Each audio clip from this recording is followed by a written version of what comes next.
भगवान श्री कृष्ण गीता के चौथे अध्याय के 11वें श्लोक में कहते हैं, ये यथा माम प्रपद्यन्ते तांस्तैव भजाम्यहम् मम वर्तमानुवर्तन्ते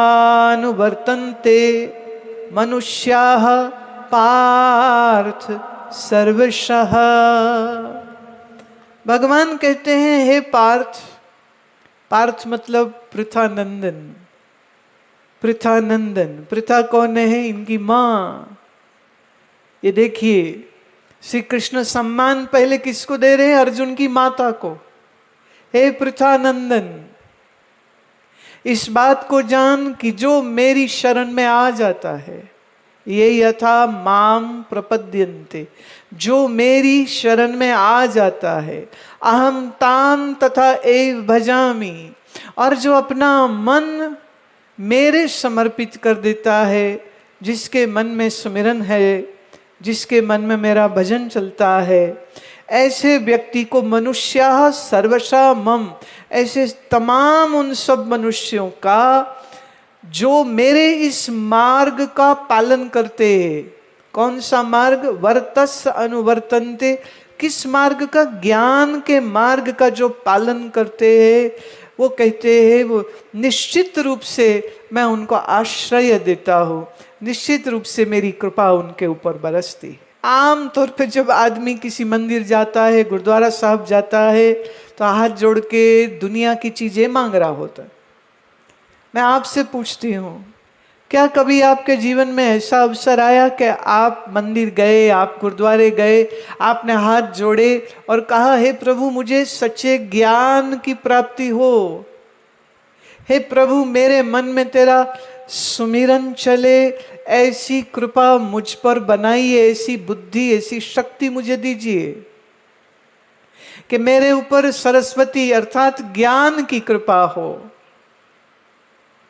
आप भी जानते हैं और मैं भी जानती हूं कि आपकी तो प्रार्थना होती इसलिए है, एक, ज्यादा मालधन आ जाए, दो, जो है वो कहीं खराब ना हो जाए, तीन, मेरे को किसी की नजर ना लग जाए, जो मेरे सुख है वो कहीं खत्म ना हो जाए।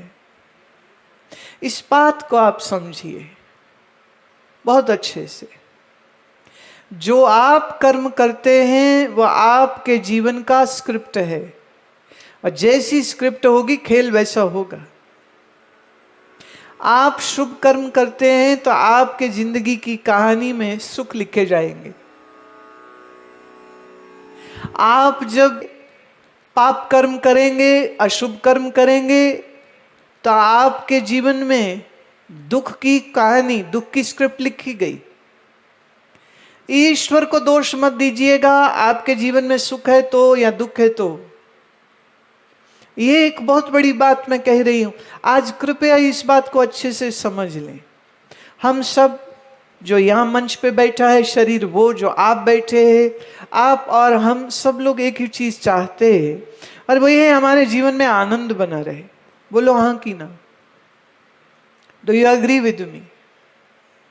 क्या आप और हम सब ये नहीं चाहते कि हम हमेशा सुखी रहे? क्या आप और हम ये नहीं चाहते कि हमारे जीवन में हमेशा आनंद रहे? क्या आप और हम ये नहीं चाहते कि हमारे जीवन में कोई दुख ना हो? अब अगर आपकी और हमारी ख्वाहिशें एक सी हैं तो एक बात तय हो गई, हम और आप फिर ना एक जैसे ही हैं। ठीक है, हम और आप दोनों एक जैसे हैं। अब सुनो, इस शरीर के मतलब इस मेरे जीवन के अंदर अगर आप पूछो क्या दुख है, मैं कहूंगी कोई नहीं। अभी कोई पूछ रहे थे, कह रहे अरे अभी अभी आपके माताजी का देहांत हो गया, बड़ा दुख हुआ। मैंने नहीं, इसमें दुख वाली क्या बात है? उनका शरीर बीमार था, उनका शरीर बूढ़ा था, उनके शरीर को जाना था, सो चले गए, इसमें दुख वाली क्या बात हुई? और फिर जो जन्मा है वो मरेगा नहीं क्या? बोलो, जो जन्मा है वो मरेगा या नहीं मरेगा? है कोई जो जन्मे और फिर कभी मरे नहीं? ये तो गप बात है बिल्कुल। तो प्यारे, हमें जिन्हें आप प्यार से आनंद मूर्ति गुरु माँ बुलाते हो, हमारी माँ मरी, अब चूंकि उसका देह है तो मरेगा ही ना, तो यहीं से सबक ले लो। जब यहां नहीं रही, आज नहीं कल सबकी बारी लगी पड़ी है प्यारे। इस विषय में मैं एक बात और कह दूं, आपके अगर माँ बाप जीवित हैं, बहुत प्यार करो उनको, बहुत। क्योंकि जब कोई जाता है ना, तो जाने से पहले खबर भी नहीं दे पाता है कि मैं जा रहा हूं, वो बस चले ही जाता है। तो माओ से लड़ना मत, पिताजी के साथ लड़ाइयां मत कर लेना, पैसे के लिए, रुपये के लिए, मकान के लिए, जायदाद के लिए लड़ाइयां मत कर लेना। माता पिता पूजने लायक होते, माता पिता इज्जत करने लायक होते, माता पिता प्यार करने लायक होते, उसमें कोई कमी मत छोड़िएगा। ज्योतिष के अनुसार हम ये कहते हैं, जो अपने पिता की अच्छी सेवा करता है उसका सूर्य बलि हो जाता है। सूर्य बलि हो जाने का मतलब उसको उन्नति, तरक्की, गवर्नमेंट से उसको बहुत से लाभ, फायदे, प्रमोशंस जल्दी मिलेंगे।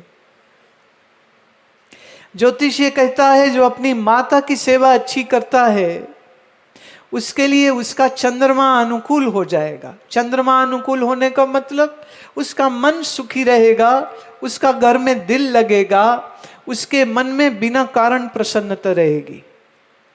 आपने कभी कुछ ऐसे लोग देखे जिनके घर बड़े ही सुंदर हैं, पर वो बंदे का अपने ही घर में दिल नहीं लगता है। बाइक उठाई, यहां गया, वहां गया, यहां चला जाए, वहां चला जाए, अपने घर में आते बेचैनी होती है, बाहर जाता है बड़ा खुश होता है। क्या कारण?